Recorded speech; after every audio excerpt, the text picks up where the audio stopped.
Hey, what's up, guys? How you doing? The video that I uploaded tonight was the video from, as a matter of fact, from yesterday.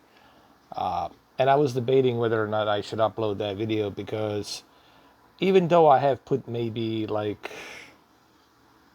7.5 hours into the Outer Limits, I felt like maybe I didn't truly put too much time into it. But after playing a little bit today and then looking at that video that I uploaded earlier tonight, and then spending more time with the game, I have find out that the thing with the Outer Worlds is, granted, the graphics are not the best, obviously, but this game, it's really not trying to focus on the graphics. This game is trying to focus on a the adventure aspect of it, and then depending on your choices, depending on what decisions you make, will have a certain outcome and certain type of it will depend on, it's just like Mass Effect. When you play it, it kind of reminds me of Mass Effect, but it's really a Fallout. What this basically is, it's a what Fallout 4 should have been. And once you spend some more time with this game, once you start exploring, once you start doing these different missions, once you learn more about the characters, what I find out about this game is it's important to like talk to these characters and gather as much information as possible. Once you start get to know the characters, you get to find out their past, how they feel about different individuals, different uh, you know tribes out there, different colonies and whatnot. You learn more about them, and then you can decide whether or not you agree with them, whether you want to help them out or not. It's Here's what I'm trying to say: the Outer Worlds. It's one of those games where you have to be patient. It's one of those types of games where you cannot rush through it. It is a slow burn. Okay, it is a slow burn, but it's one of those games where you have to invest time. You know, you have to invest time, but once you invest time, you will see that this game, it does have some interesting story. Right now, currently, I'm here trying to get the generators to work, and I can choose to whom I can supply the power. I can supply the power to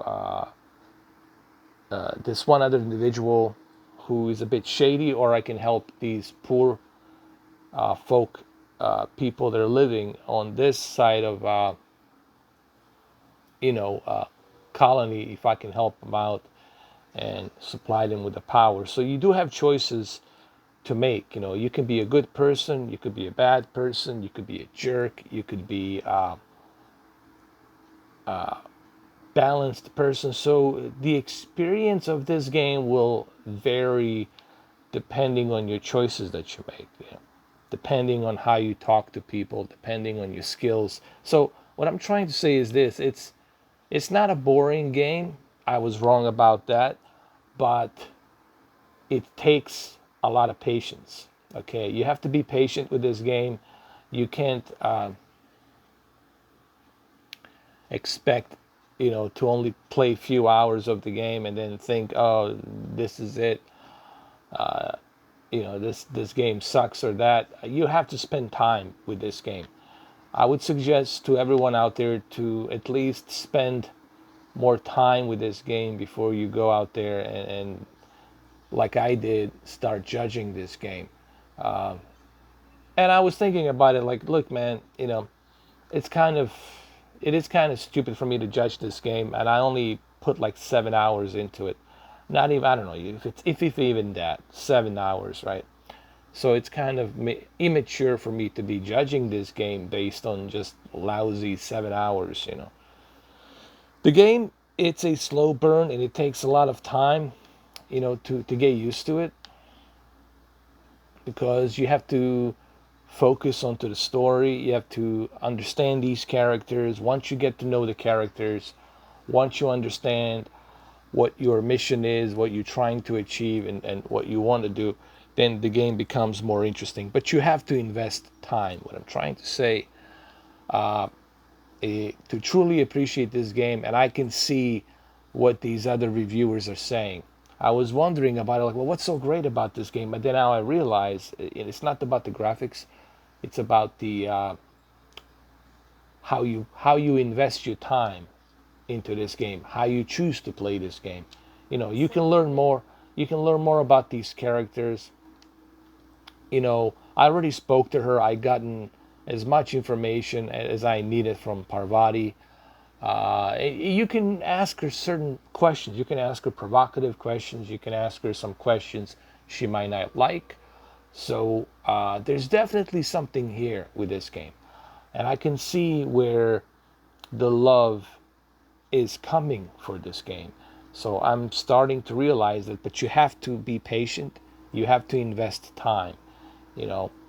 So it was kind of like immature for me to judge this game based on me just playing it for like 7 hours. That's nothing. And we're talking 7 hours where I was just like goofing around, didn't even invest that much time trying to, repair my ship and all that.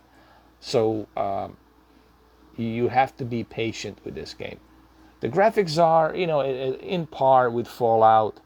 All right, they're not the best, but remember, this game, it's not about the graphics. This game, it's about the adventure. Think of it like this.